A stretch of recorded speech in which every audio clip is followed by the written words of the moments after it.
Selamat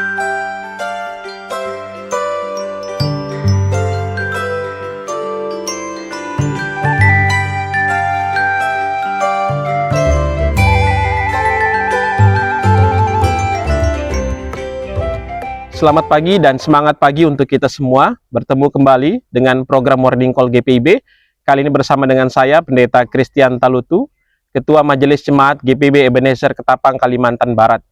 Kita akan membaca dan merenungkan firman Tuhan, namun sebelumnya mari kita bersatu di dalam doa. Bapa, terima kasih Engkau sudah membangunkan kami dengan tubuh yang sehat di hari Minggu pagi hari ini. Kami datang menghadap hadirat-Mu ya Tuhan, untuk mendengarkan firman-Mu, sehingga firman-Mu itu boleh membawa kami dalam hidup yang semangat, sekaligus juga membawa kami untuk melakukan apa yang menjadi kehendak Tuhan dalam hidup ini. Amin. Kita akan membaca firman Tuhan saat ini yang terambil dari Injil Matius pasal 16 ayat 21 sampai 24 yang menyatakan, sejak itu Yesus mulai menyatakan kepada murid-muridnya bahwa ia harus pergi ke Yerusalem dan menanggung banyak penderitaan dari pihak tua-tua, imam-imam, kepala dan ahli Taurat, lalu dibunuh dan dibangkitkan pada hari yang ketiga. Petrus menarik Yesus ke samping dan mulai menegur dia, "Tuhan, kiranya Allah menjauhkan hal itu sekali-kali tidak akan menimpa engkau." Yesus berpaling dan berkata kepada Petrus, "Enyahlah iblis, engkau suatu batu sandungan bagiku, sebab engkau bukan memikirkan apa yang dipikirkan Allah, melainkan apa yang dipikirkan oleh manusia." Lalu Yesus berkata kepada murid-muridnya, "Jika seorang mau menjadi pengikutku, ia harus menyangkal dirinya, memikul salibnya dan mengikuti aku." Sedemikian jauh pembacaan firman Tuhan. Terpujilah Kristus, Hosiana.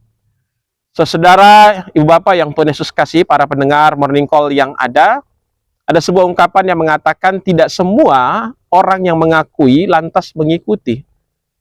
Kita seringkali mengakui kehebatan, kepintaran orang, tapi belum tentu mengikuti apa yang boleh ia lakukan dan sampaikan. Itu pun yang terjadi ketika kita membaca firman Tuhan hari ini. Petrus di ayat yang ke-16 menyampaikan pengakuannya bahwa Yesus adalah Mesias, anak Allah yang hidup. Namun Petrus tidak mengetahui tujuan kehadiran daripada Yesus sang Mesias itu sendiri. Sehingga dalam pembacaan hari ini, kita melihat bagaimana Petrus yang langsung merespon dengan cepat ketika Yesus menyampaikan pemberitahuan pertamanya tentang penderitaan yang ada. Petrus di ayat yang ke-22 menarik tangan dan menegur Yesus, dan kemudian menyampaikan hal itu sekali-kali tidak akan menimpa engkau.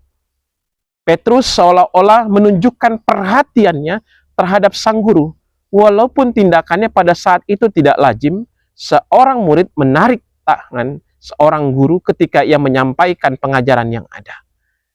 Dan Yesus kemudian menyampaikan di ayat yang ke-23, "Enyahlah iblis," karena pikiran Petrus ada dalam situasi di bawah kendali iblis. Iblis berusaha untuk menggagalkan apa yang menjadi maksud dan rencana Tuhan untuk dunia ini dalam pengorbanan yang ada. Yesus justru berkata dalam pembacaan yang ada di ayat ke-24, "Jika seorang menjadi pengikut aku, ia harus menyangkal diri, memikul salib dan mengikuti aku." Ada 3 hal penting yang kita pelajari dari firman Tuhan hari ini dalam pernyataan yang ada. Pertama, jangan menarik diri ketika Yesus mau kita memberi diri. Lihat, Petrus menarik diri Yesus ketika Yesus ingin memberi dirinya untuk ikut di dalam penderitaan yang ada.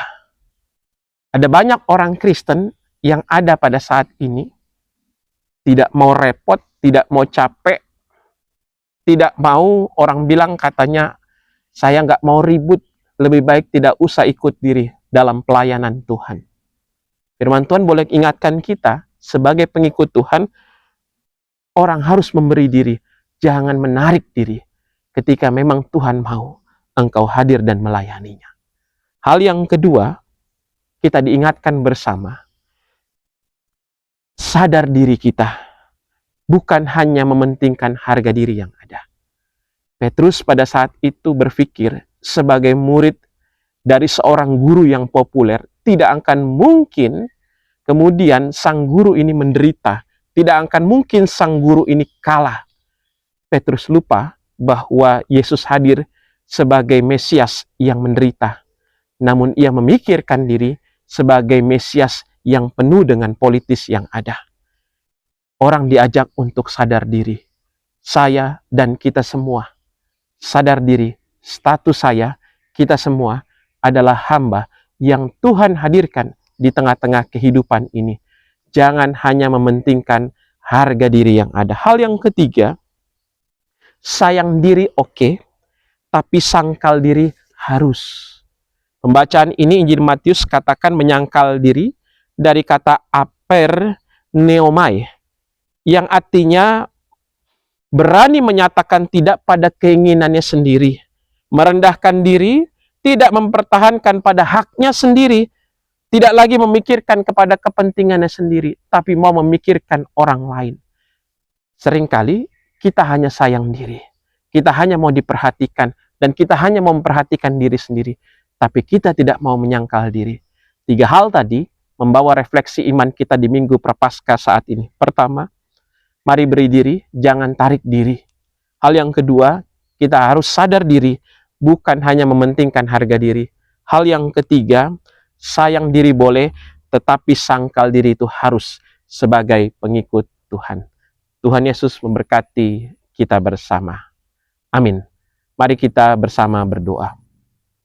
Bapa, terima kasih untuk segala kebaikan kasih setia Tuhan, di mana hari ini kami boleh diingatkan oleh firman-Mu.